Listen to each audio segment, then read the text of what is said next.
I know there's a lot of videos out there telling you that you should do cord cutting ceremonies or visualizations in order to release somebody from your past or release somebody from your life, maybe an ex, a family member, but I never ever do cord cutting. And I want to tell you why and give you an alternative to doing that so that you can still heal and let go of the people that you need to let go of in your life. When I first started on my spiritual journey, a lot of it has to do with healing and processing grief and trauma and getting through the pain of life in general or through situations that you've had with another person. And a lot of that had come up on YouTube via videos talking about doing something that is called a cord cutting ceremony, if you will, a cord cutting visualization. And this is where you envision you are standing face to face with this person that you're trying to heal from, let go of, move on, move past, move beyond from. And you imagine a cord in between the two of you, and then you cut that cord, and that is supposed to break this tie between the two of you. And while in theory that sounds like a beautiful practice to do, to release that person, to no longer have that cord holding you attached to them, it never resonated with me, and I never felt like that was the right thing for me to do. I do know several people that have done cord cutting and it's been very successful for them, but for me it wasn't something that made sense. And when I tried to do it, it never felt like it worked. It never felt like it really fit me personally, and so I really stopped using it because it didn't feel like it was working. I recently created a video about how you can heal yourself without having to actually talk to or be involved with the other person that you are trying to heal or move on from. And one of those tips was to do a cord pulling. And I got a lot of great comments about that, especially DMs in my Instagram saying, "Thank you so much for offering that. I never thought about that, and I've never seen anybody talk about it."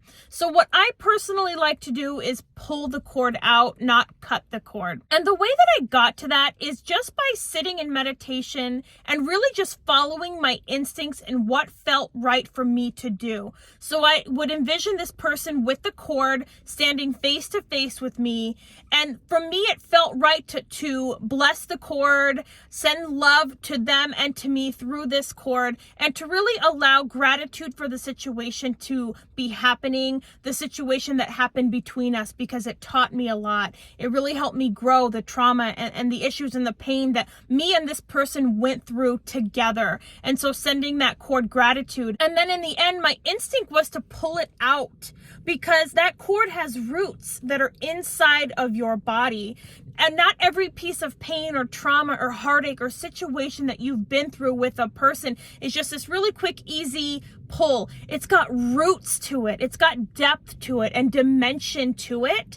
So for me, just cutting a cord really didn't feel like it was accessing any of that depth within that pain or that trauma within my body. And so I really had the instinct to pull that cord out and keep pulling it until I saw the roots of it completely come out of my body. Now, sometimes there might have been 2 or 3 roots, sometimes there was 5 or 6, and sometimes it was really hard to pull that root out, depending on how long this person's been in your life, how connected you were to them, how involved you were with them in your life.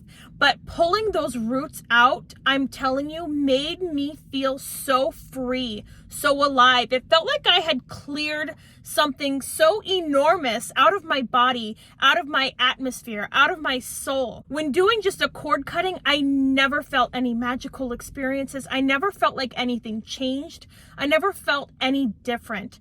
But when I started pulling the cords completely out, visualizing and watching those roots come out one by one, making sure that every root comes out, making sure that I'm sending gratitude and love to the person, to myself, and afterwards filling my body up with beautiful white light to kind of heal those holes that were left by the roots, to fill them up with love and gratitude and purity, I felt a complete difference in who I am as a person. I felt more love for those around me, which is a great side effect to have. I felt more love for the person who had hurt me. And I felt that I could look at them and see them or think of them and not be upset anymore. I could wish them well. I could wish them happiness and love and joy.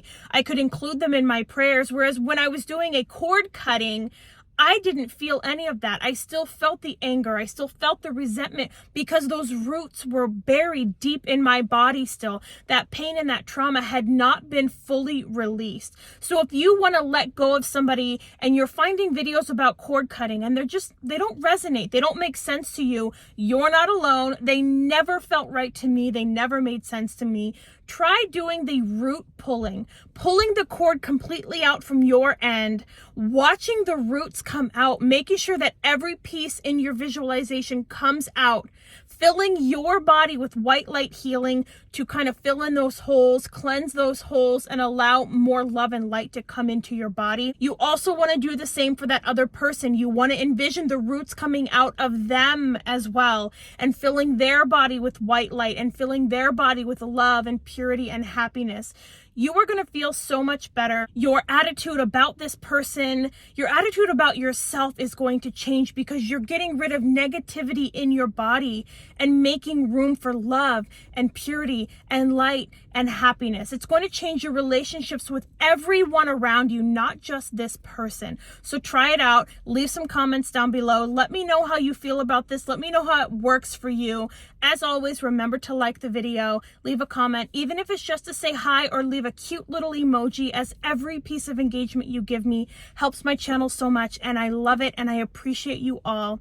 I'll see you in the next video. Are you interested in learning how to become a medium? My mediumship development course, Soul Care Mediumship, is the course for you. I built my course from the very ground level up to help you learn how to become a medium just as I did.